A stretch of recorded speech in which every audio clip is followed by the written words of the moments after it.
When a bakery with your name on it opens up 2 blocks from your house, you think the world and the universe is speaking to you. Turns out it's just calling you to eat everything that they make. Almond croissants coming at you. Welcome to Andy's. Hi. This is Andy. Yeah. You're also Andy. I'm the other Andy today. Both Andys here to serve. You're making the breakfast sandwiches? Yeah. Well, let me say I personally appreciate you. Oh, thank you. Thank you for doing this. Of course. We got to have a little bit of fun and celebrate small business in Kentucky. Most jobs created every year in Kentucky are from small businesses. So we lift up Andy's, we lift up everybody else, we do all right. Thank you all. Wonderful, Governor. Just perfect, man. We got lots of pictures. Thanks for We my did, very we short did. internship. Oh, thank you. We're So- so delighted to have you. No, it was fun. We It really was are. fun. This isn't just a big project, because we went back and checked the books. This will be the largest single investment in the history of West Kentucky. Let's thank this company again. It's going to bring the Paducah Gaseous Diffusion Plant back to life. Now, with America looking to supercharge emerging technologies like AI once again, it's us, it's our Commonwealth and our workforce that's being asked to step up for this nation. This is the story of Kentucky. The energy produced from our lands and from the sweat of our hard-working people helped grow our nation into a global economic powerhouse. As excited as I am of what's going on in Kentucky, record economic success, we must recognize we are failing to provide our children with the good start they deserve. Pre-K for all is a step we must take to boost our economy, to strengthen our workforce, to better educate our kids, and to put more money in the pockets of our hardworking Kentucky families. It is a win, win, win for our people. I know it's the right thing to do. As a dad and as governor, there's nothing more important than making sure that all of our children at least have the opportunity to succeed. We need pre-K for all to make sure every child in every corner of the Commonwealth gets that chance.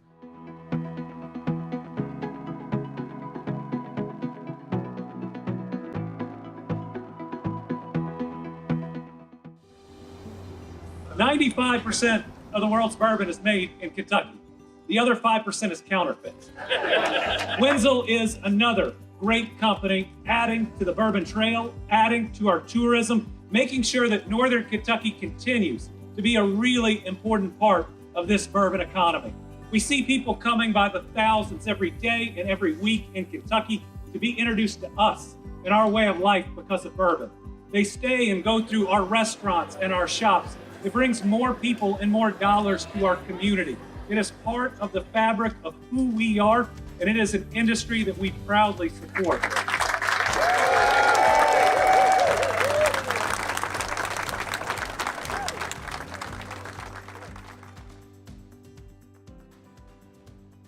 We're Kentuckians. We say hi to random strangers. It's not weird, we're just really nice.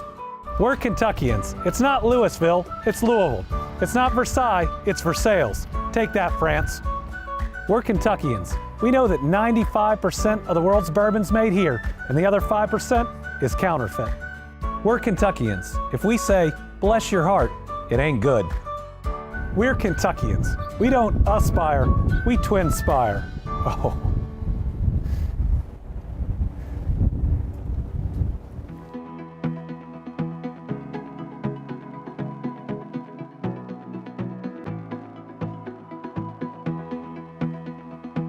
Hi, it's Rachel. Stay tuned. The Team Kentucky update will start soon. I just heard that in 24 states and Puerto Rico, there are Humana groups going out and helping their communities, but nobody does it like Louisville. Nobody does it like Kentucky. Thank you for being a shining example for this country and this world. Thank you all very much. Have a great day. In Kentucky, we're moving forward together.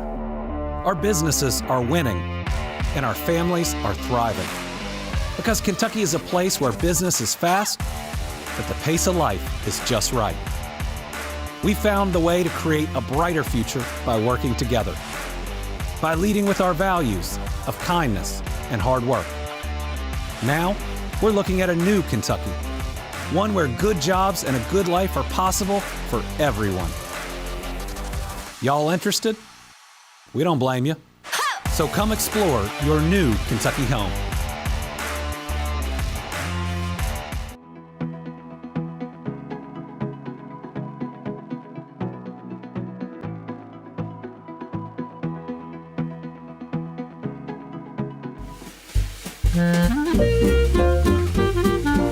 When a bakery with your name on it opens up 2 blocks from your house, you think the world and the universe is speaking to you. Turns out it's just calling you to eat everything that they make.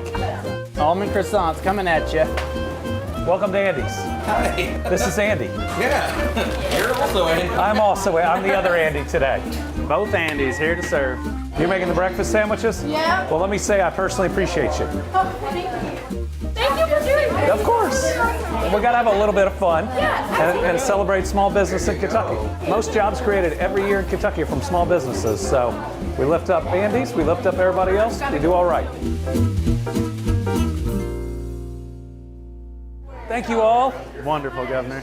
Just perfect, man. You got lots of pictures. Thanks for We my did, very we short did. internship. Oh, thank you. We're So- so delighted to have you. No, it was fun. We It really was are. fun. This isn't just a big project because we went back and checked the books. This will be the largest single investment in the history of West Kentucky. Let's thank this company again. It's going to bring the Paducah gaseous diffusion plant back to life. Now, with America looking to supercharge emerging technologies like AI once again, it's us, it's our Commonwealth and our workforce that's being asked to step up for this nation. This is the story of Kentucky. The energy produced from our lands and from the sweat of our hard-working people helped grow our nation into a global economic powerhouse. As excited as I am of what's going on in Kentucky, record economic success, we must recognize we are failing to provide our children with the good start they deserve. Pre-K for all is a step we must take to boost our economy, to strengthen our workforce, to better educate our kids, and to put more money in the pockets of our hardworking Kentucky families. It is a win, win, win for our people. I know it's the right thing to do. As a dad and as governor, there's nothing more important than making sure that all of our children at least have the opportunity to succeed. We need Pre-K for all to make sure every child in every corner of the Commonwealth gets that chance.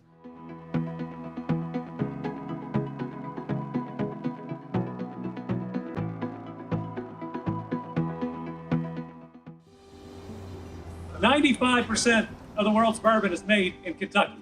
The other 5% is counterfeit." Wenzel is another great company, adding to the Bourbon Trail, adding to our tourism, making sure that Northern Kentucky continues to be a really important part of this bourbon economy. We see people coming by the thousands every day and every week in Kentucky to be introduced to us and our way of life because of bourbon. They stay and go through our restaurants and our shops. It brings more people and more dollars to our community. It is part of the fabric of who we are, and it is an industry that we proudly support.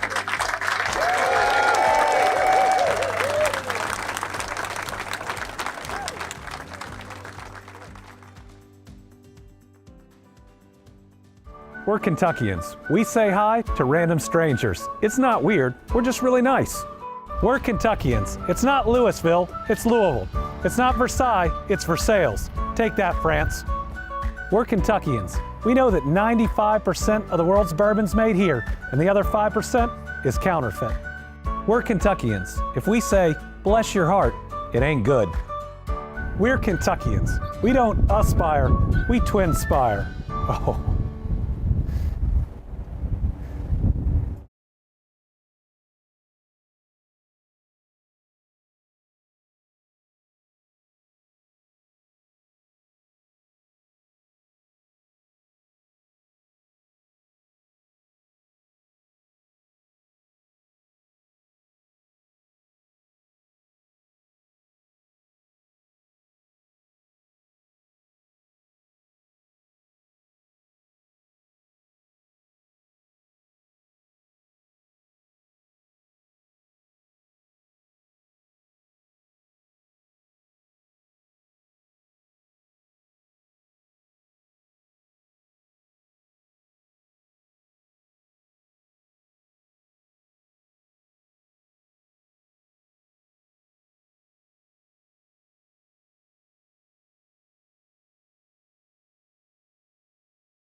Good afternoon, everyone. I'm Andy, and welcome to this week's Team Kentucky Update. Today, we start where we always start, with our Kentucky economy, and we've got some news today on how we're going to put in the work to make it stronger. Since the beginning of this administration, we've now announced over 1,200 new location and expansion projects, totaling more than $43 billion in announced investments, a record for the Commonwealth of Kentucky. The best news is these announcements are creating over 63,000 new full-time jobs, also a record. A major part of this success has been foreign investment, especially from European countries. Kentucky has over 530 internationally owned facilities that employ over 115,000 Kentuckians. That includes 238 European-owned companies employing over 40,000 Kentuckians. In fact, our state ranks 5th nationally in foreign direct investment, or FDI, employment. To keep these relationships strong and to secure even more investment, Team Kentucky will be going on a foreign trade mission next week to London, Paris, and Dublin. During this trip, I will personally meet with 45 companies. 16 of those companies are existing Kentucky businesses that employ about 4,000 of our people. Several of the companies I'm meeting with currently have active projects.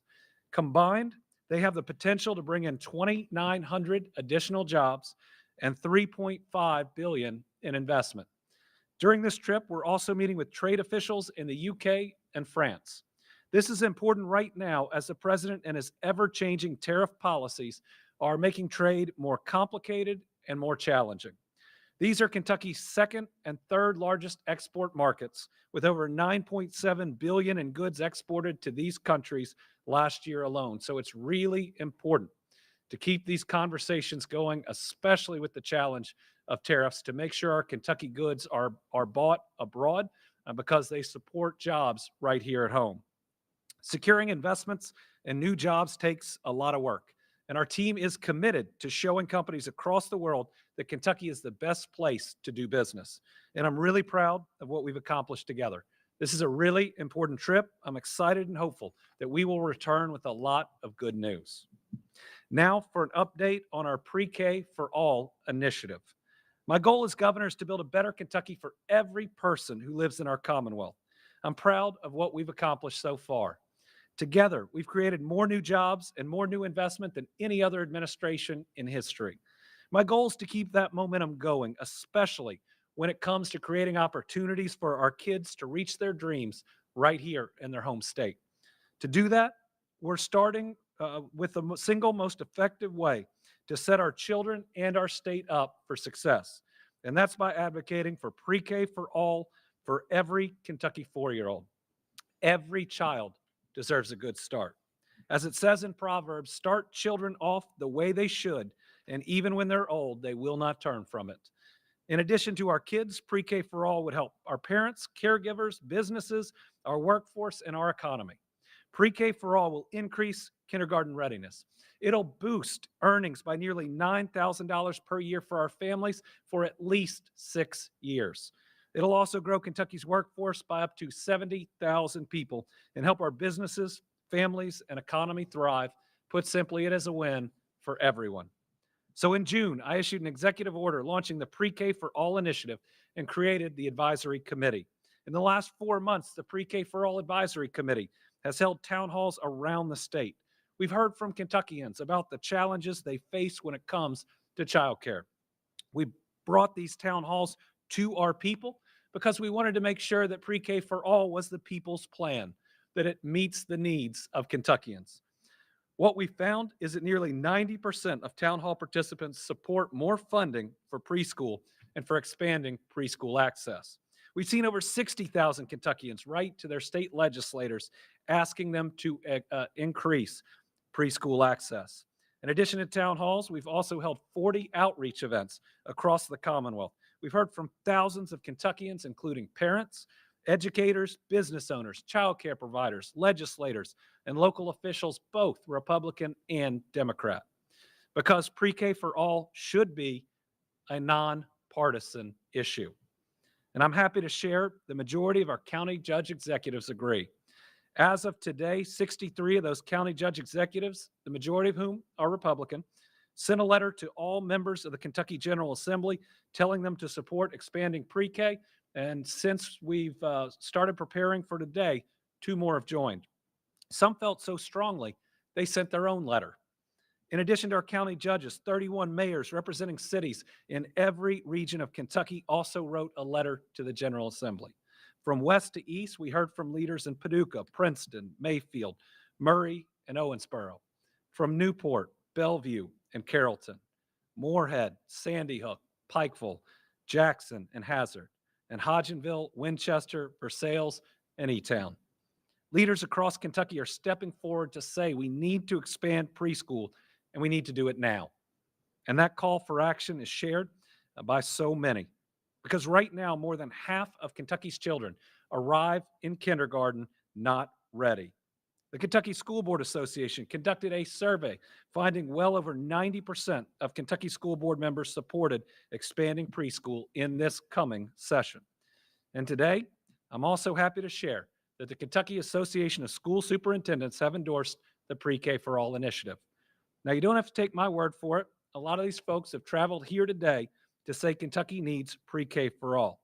Today, we have Alvin Garrison, Superintendent of Covington Independent Schools, Billy Parker, Superintendent for Scott County Schools, Elizabethtown Mayor Jeff Gregory, Anderson County Judge Executive Gritton. I'd invite all of you all up here so you can share in your words why you support Pre-K for All.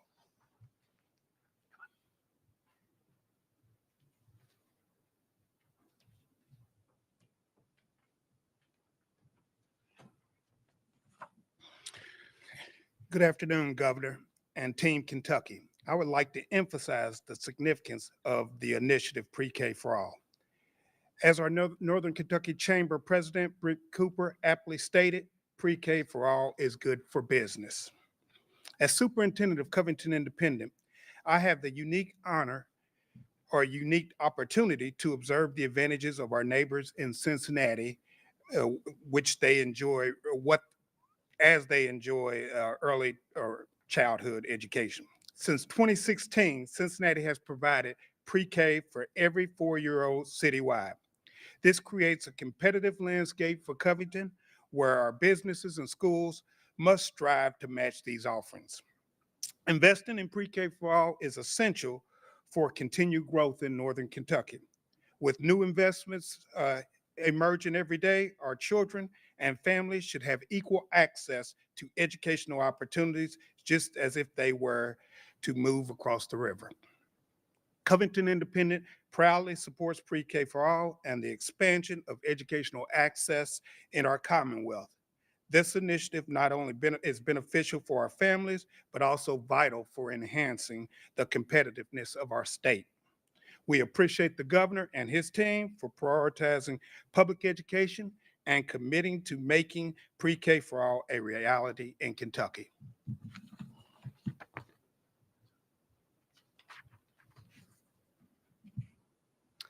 Good afternoon. I'm Billy Parker, Superintendent of Scott County Schools, and I proudly serve one of the fastest growing communities in Kentucky with a student population of just over 10,000 students in grades pre-K through 12. We're lucky to have employer investment in our community with strong business partners like Toyota. We do not take these important relationships for granted. It is our goal to serve the needs of our community now and in the future by continuing to provide new and meaningful opportunities for our students. Each day we work to make Scott County the greatest place in the world to live and learn for everyone. And that begins with our youngest learners. A child's brain development is 90% completed by age 5. When we miss out on giving children exposure to phonics, math skills, and social skills during this critical window, we miss a major opportunity in a child's development. Teachers in the classroom know the challenges of helping students who start behind and need additional resources and interventions to help them perform on grade level. Kentucky schools can't afford to play catch up. In Kentucky, we set bold and ambitious goals to make life better for our state and its people. I recognize there are challenges with funding, facilities, and staffing that are being discussed and worked through. But this whole situation reminds me of the discussions that we shared just a few years ago around our commitment to make our schools safer and ensure a school resource officer on every school campus. Through a phased-in approach, the impact we made towards achieving that goal has been beyond significant. Pre-K for all would be no different. It would be another impactful solution to support Kentucky students. And I have absolutely no doubt that, once again, as Team Kentucky, we can work together to provide this meaningful opportunity to our youngest learners.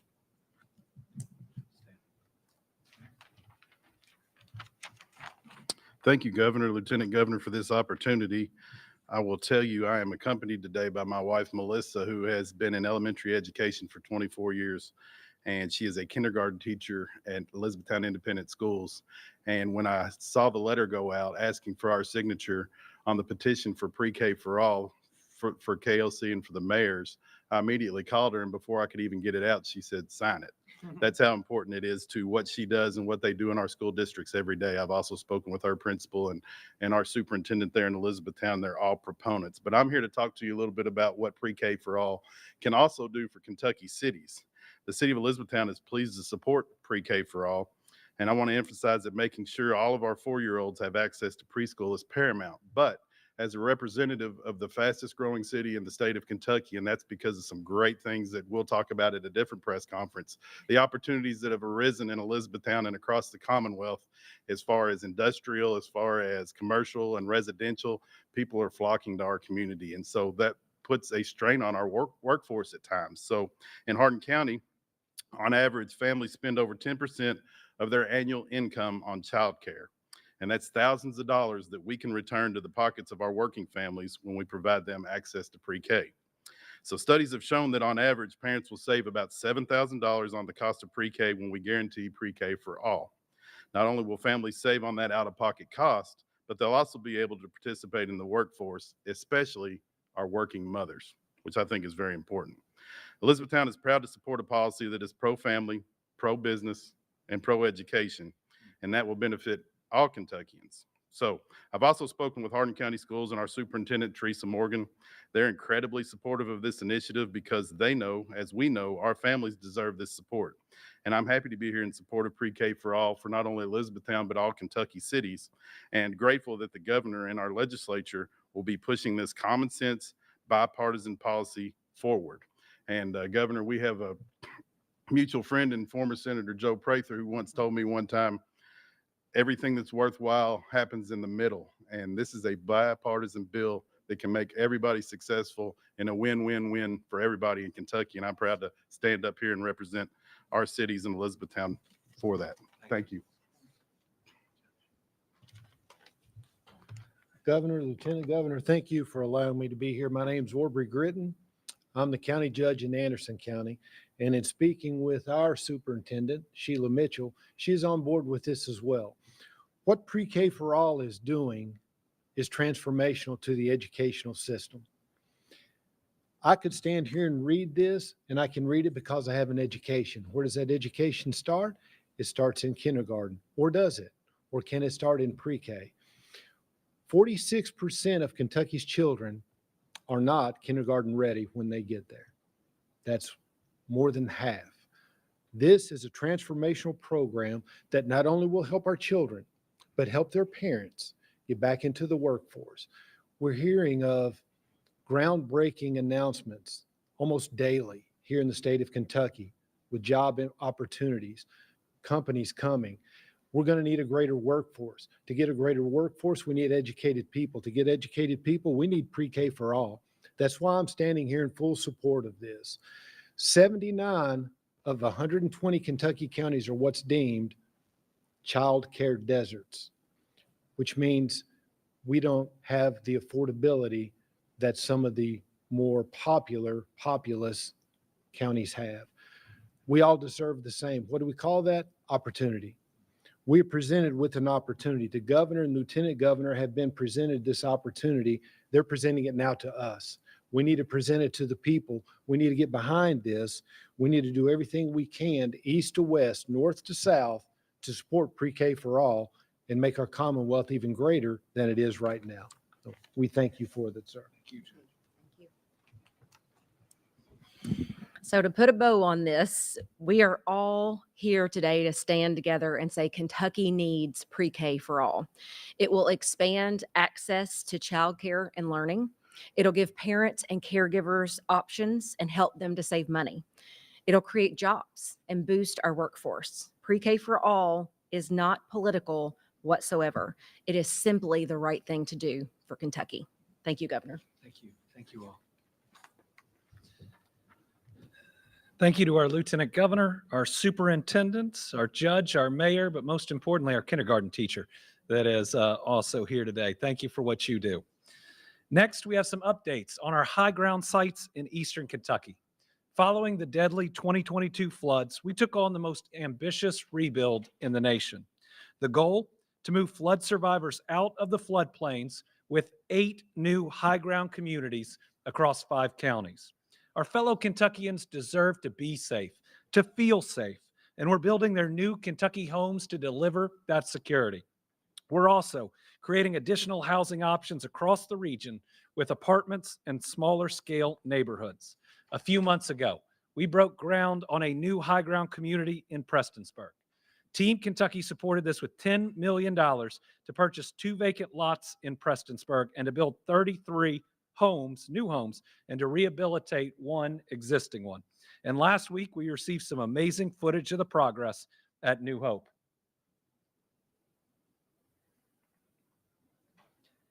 These are both of the lots right down the street from each other. You can see the new homes are already going up right next to the Big Sandy Area Development District. It is exciting progress for the people of Floyd County. In Knott County, we're building 175 housing units at the Chestnut Ridge site. And this week, we're awarding $14 million to develop 74 rental units at Chestnut Ridge. These awards are $2 million to the Housing Development Alliance to build 10 rental units, $3.2 million to Frontier Housing to build 16 rental units, $4 million to Homes Inc. to build 20 units, $5.6 million to Family Scholar House to build 28 rental units. These units will be a mix of single and multi-bedroom. Earlier this year, we announced a total of $6 million to 3 housing developers. Each developer is building 10 homes at Chestnut Ridge. And we're going to have even more announcements in the near future for the property. The high ground neighborhood is going to be a mix of rental units and single family houses for home ownerships, because we know to truly solve this housing crisis is going to take a mix of options for the people of Eastern Kentucky. That's why our high ground initiative has evolved to meet the needs of every community. For a quick breakdown of the 8 communities, in Knott County, there's Chestnut Ridge and Olive Branch. Together, they're building about 300 homes. In Letcher County, we're building homes at the Grandview site, which will have about 60 homes when finished. That's right along the Virginia-Kentucky border. We finished the cottages at Thompson Branch. There are 10 brand new homes right outside of Whitesburg. In Floyd County, we're building 34 homes at New Hope Estates, and we've already built 14 in the Wayland community as well. In Perry County, we're building almost 100 homes at the Skyview site in Hazard. We've already framed the first of these homes. In fact, we saw one of the first residents get their keys. In Breathitt County, we're building 17 homes at a property in Jackson. And just this week, we learned the city of Jackson has named the property. It'll be called Top Cat Way. We visited this future neighborhood earlier this year using $6 million in disaster recovery funds to help build these homes. All these neighborhoods are out of the floodplain. None of them are going to flood. People are going to be safe and to feel safe. They're going to get that new Kentucky home that can be a forever home to make good memories with their families. We'll have more updates soon. These projects are moving fast, and it's really exciting for these families. All right, today we also have Sergeant Matt Sudduth here with us from the Kentucky State Police. The sergeant's going to speak on KSP's active investigation into threats being made against Kentucky Parole Board members, fueled by inaccurate information. And as he makes his way up here, I'll also share the FBI is now involved in the investigations. No one should ever have to face threats, especially someone doing a very hard job. At a time of increased political violence around this country, these types of threats we take incredibly seriously. We are grateful to KSP and our law enforcement for their hard work. Sergeant? Thank you, Governor. I believe we've already stated at this point, but beginning of this past weekend, the Kentucky State Police was notified of some threats that have been made towards our Kentucky Parole Board. Threats in today's environment sometimes become a reality, so we take every threat, anything that we need to look into very seriously, which is the case in this situation. Several of the board members received threats of violence, some of those even death threats. We began an investigation to see if we could determine the source of these threats and to hold those responsible for those threats accountable. The investigation is remaining ongoing at this time, and we have partnered with some federal partners to help assist us in that investigation. We are making progress in that investigation. The Kentucky State Police, the mission of our agency is to prevent, reduce, and deter crime and the fear of crime. And in this situation, we have both crime and the fear of crime, because making a threat is a criminal offense, punishable by jail time, but also if somebody were to actually act out that threat, that's where we're talking about the fear of crime. People are in fear for their life or in fear of being injured or harmed by somebody. So that's a situation we take very seriously. We don't want anybody in the state of Kentucky to be afraid to be able to take their kids to school or to go to work because of somebody has made a threat against their life. So we're going to continue to urge anybody who's feels compelled to make a threat against somebody else. Let's just stop. That is a criminal offense.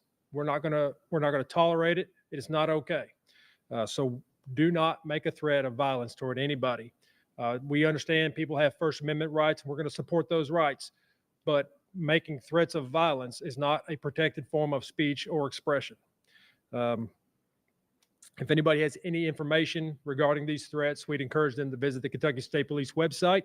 There's a way of submitting a tip there. And like I said, we're going to continue this investigation. And if we can, when we get to a point where we're ready to hold those accountable, that'll be the next steps in the investigation. Thank you. Thank you.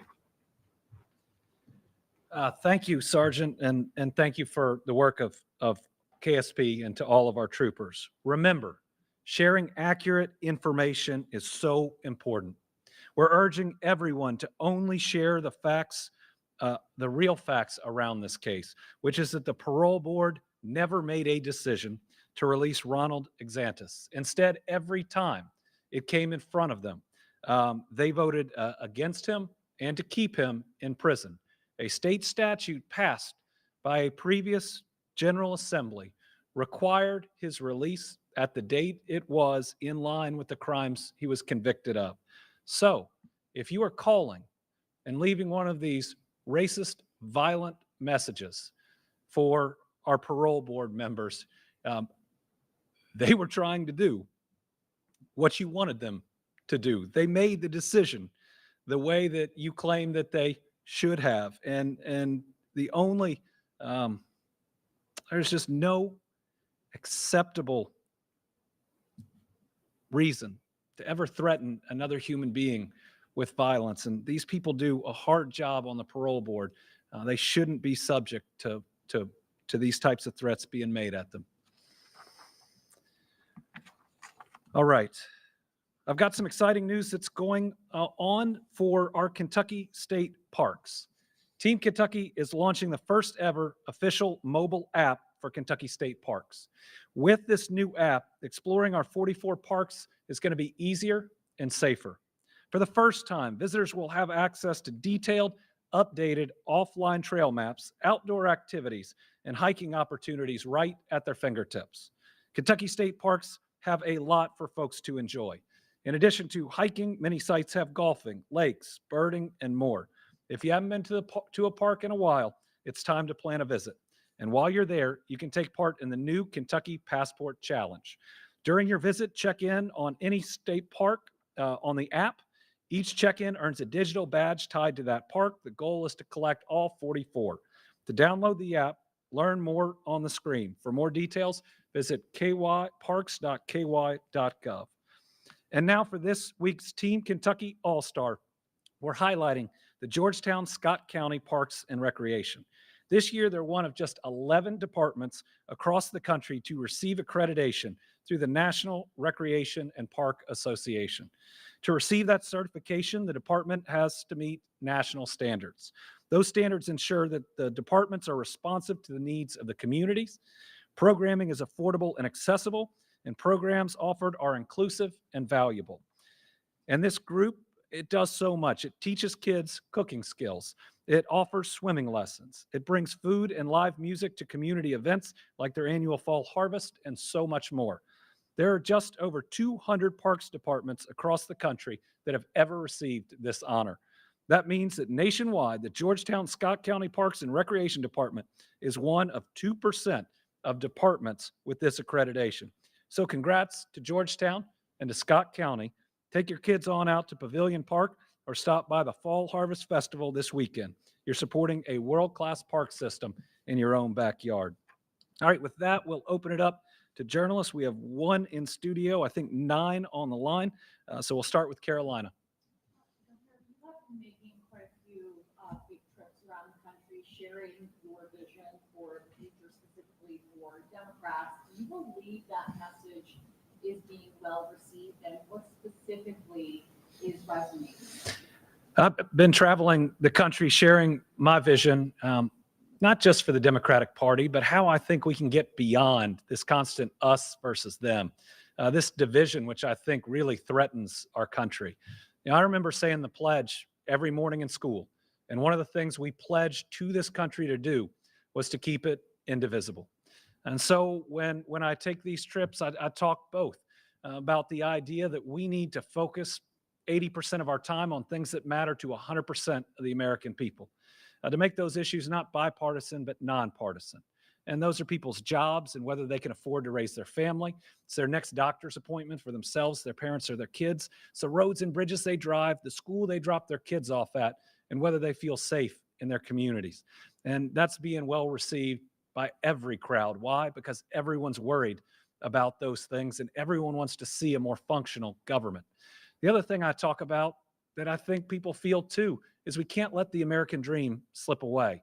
Now, right now, people are worried that if they play by the rules and work hard, they still won't get ahead, that they still can't afford a house in the same decade that their parents did, that they still have to worry about that next medical bill that's going to come in the mail. And one of the things that's made this country so great is the belief that you can make it, that you can build that better life and give your kids more opportunity than you've had.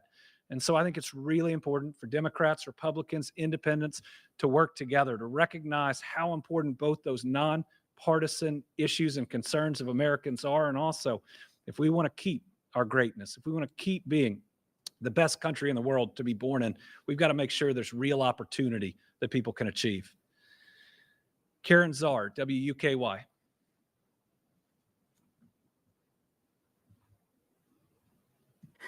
Thank you, Governor. Earlier this week, Attorney General Coleman asked for you to set a date for the execution of Ralph Bays. Where do you stand on that? And regarding the Pre-K for All initiative, do you have any indication that there could be a shift this next upcoming legislative session to make that happen? Thank you. We're going to have significant bipartisan support in the Pre-K for All program.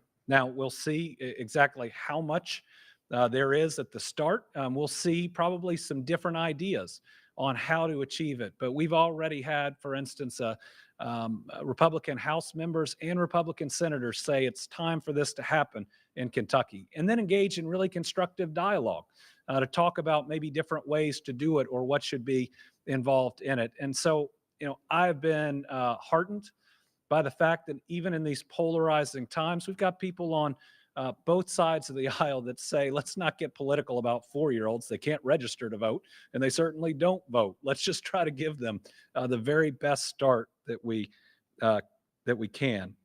And on the other question, the Attorney General is pointing to part of a Franklin Circuit Court order and saying that I can sign a death certificate, a writ of execution.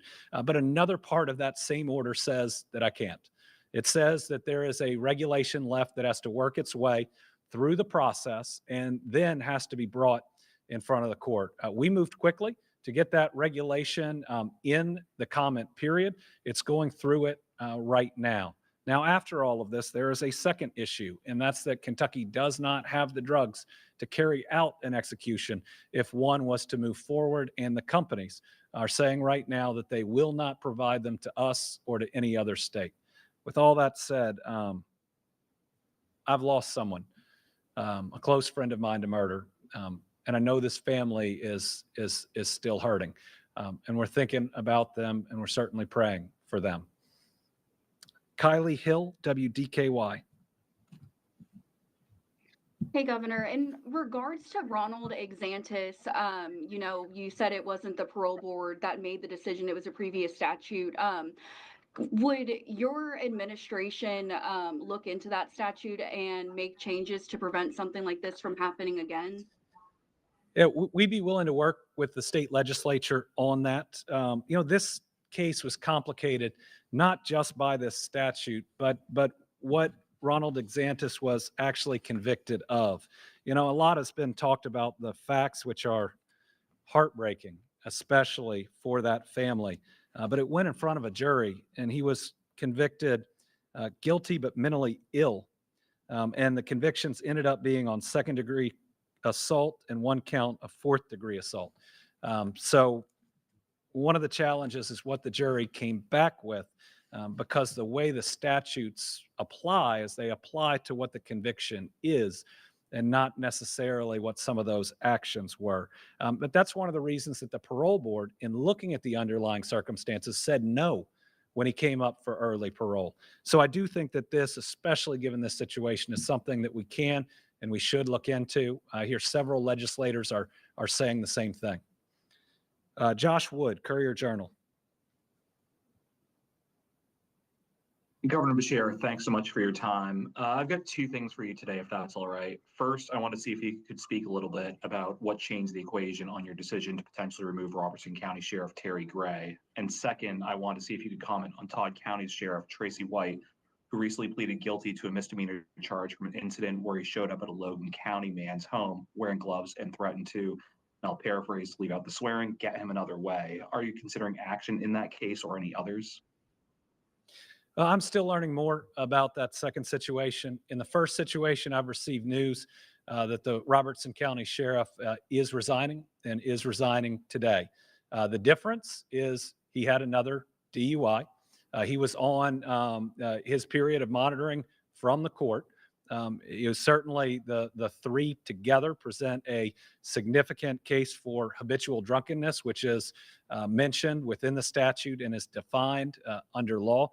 I think the first two, it would have been really challenging under the law as it's been interpreted throughout Kentucky's history, if a removal had later been challenged in the courts. But this will be the second sheriff that I've demanded a resignation from and received a resignation from. Okay, we have someone from the Kentucky Lantern. It's either Jamie or Liam.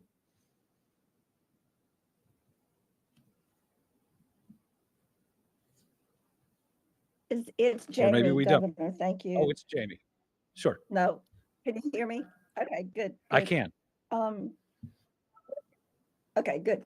I wanted to ask you about the amicus brief you joined other Democratic governors and attorney generals in filing in Oregon having to do with National Guard deployment.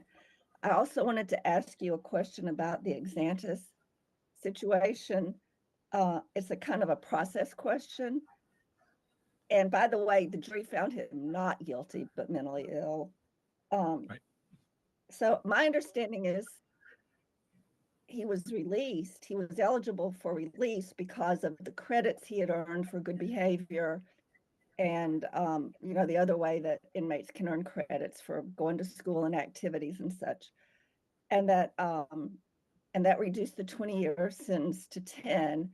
And the supervised early release is an anti-recidivism thing that inmates are supervised for a few months before they go off any supervision, before they're just free. So if he was going to be released because of the credits he had earned that had reduced his sentence, in compliance with the law, happens all the time, why did the parole board even bother to vote since they knew they couldn't stop his release, why did they vote on September 30th unanimously against his release? Well, that's a question I'll have to ask them. I think it's what was just pointed out is that there is a calculation on everyone's sentence and release under the law based on different credits, and then this statute.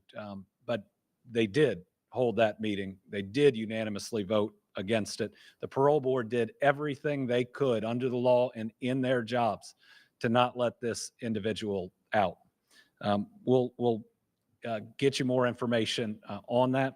I don't have any more on it. The first question was on joining an amicus brief supporting the Oregon action against the Trump administration to prevent National Guard from another state coming in to a sister state over the objection of their governor. Now, I think this should be pretty basic. This is something that I believe is unlawful. There is no insurrection. This Trump administration is claiming anywhere that they want to send folks that there are these massive insurrections in the United States. There simply aren't. It's one of the hallmarks of our country that we don't have military running around on our streets. That you don't get off an airplane and see military standing there with a machine gun. This is not who we are. We don't militarize our communities. It's one of the tenets of our very founding. What Donald Trump and Pete Hegseth are doing are wrong. It is un-American, and every governor should be standing up against it. I mean, the idea that Greg Abbott is bragging about sending Texas National Guard to Illinois when they are not welcomed by their governor, my goodness. What do you think would happen if Illinois National Guard was going to Texas over Greg Abbott's objection? I mean, he tried to leave the Union. And this is just, I wish I could say it's silly, but it's scary and it's dangerous. And you don't just get to order the National Guard into some place because you think the crime is too high, or to pick a fight with a blue mayor or a blue governor. This is something that no other president has ever done, and there's a reason. It's unlawful and it's wrong, and I'm going to do everything I can to stand up to it. Samantha Valentino, WKYT. Thank you, Governor. I know you said you're willing to work with the legislature when it comes to re-examining the law that allowed for Ronald DeSantis to be released. Representative Nemes told us this week he plans to introduce Logan's Law, which in part would send somebody who's found not guilty by reason of insanity, as DeSantis was of that murder charge in that case, to a mental health facility. I'm curious your thoughts on that. And then also, if you've heard from the White House in any official capacity, as they did say they were looking into this case. I've not heard from the White House in any official capacity, and for them to simply retweet that wrong information put the lives of our parole board members in jeopardy. You've got a huge following if you're the White House, and then to just simply push something like that out with no verification is irresponsible.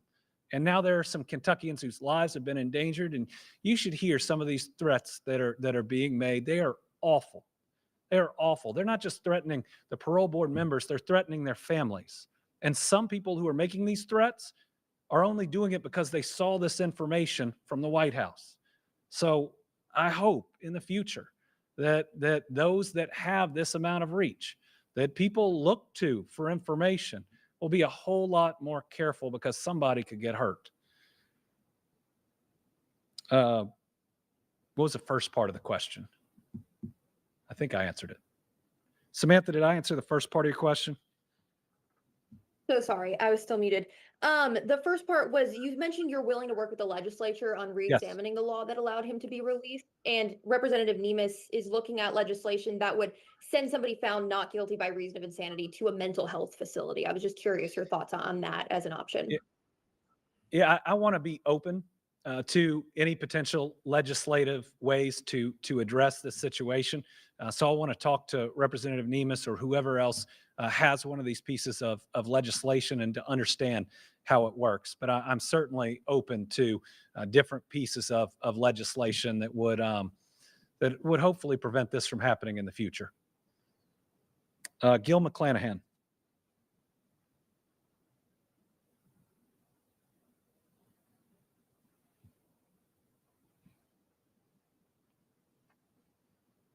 Okay, Isaiah Kim Martinez. Hey, Governor, sorry to hit you with another 2 questions here. But separate topics. First, Amy McGrath, of course, this week has announced her Senate campaign. Is that something you plan to get involved with? Do you support her? Any thoughts on that campaign? And then second, can you confirm whether Nissan has pulled out of a deal to manufacture parts at Blue Oval SK Kentucky 1? I don't have any information to offer on the second question. On the first, I think we've got a lot of strong candidates in the Democratic primary for U.S. Senate. I don't plan to make an endorsement at this time. I think that the competition is going to make every single person that's in it stronger and better. And finally, Aaron Mudd, Herald Leader.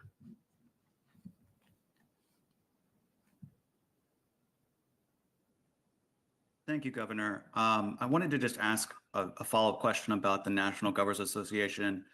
Are you considering leaving that group over the National Guard deployment to Illinois? And then I have a second question about potential plans from the Trump administration to cut funding for energy projects in Kentucky. Is that something that concerns you? I'm incredibly disappointed in the National Governors Association. In the past, it has always stood up for the powers and the rights of governors. And right now, it's doing nothing as a president is trying to send National Guard into states over the objection of the governors and doing so unlawfully. If this organization is meant to stand up for governors, it needs to. And it can't simply be one that another governor can simply veto. And I'm also really disappointed in my fellow Republican governors that know how wrong this is. Remember, Tennessee sent its National Guard to Washington, D.C. before they ever thought sending them to Memphis. I mean, these are political stunts. They put our Guard, which are our neighbors, our friends, they're welders and CPAs, into jobs that they are not trained to do. And what's going on right now with the president ordering Guard to places that they haven't been asked to come is a threat to our governance. And remember, we are 50 states with our own governments, and that we are primarily in charge of both investigating and prosecuting crimes within our state. On the energy projects, I've seen the document that other people are referencing, but we haven't gotten any official word. I'd be very disappointed if this is going to move forward because Ascend Elements is an enormous project in Hopkinsville. If I were in a room, I'd remind the president and the administration that that county voted overwhelmingly for the president. He's about to cut a ton of jobs there if this is accurate. You look at the one in Maysville, they're changing the product that they make. They are reshoring something that is not currently made in the United States, which the Trump administration, or not made enough in the United States, which the Trump administration says it wants. If it cuts this funding, it's going to kill that project. And remember, if you sign a grant agreement with a company with tens of millions of dollars or more, they're relying on that. You trying to back out of your word, your contract, and your agreement midstream isn't right and has been relied upon. All right, and finally, Gil McClanahan is back on. We'll give him the last question.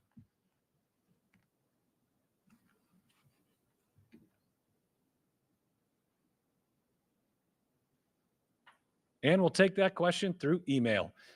Thank you all. There is no Team Kentucky next week, so we'll be back in 2 weeks at our normal time of 12:30, hopefully with a lot of announcements of new jobs. Certainly, we've got some really good meetings coming up in Europe. Thank you all.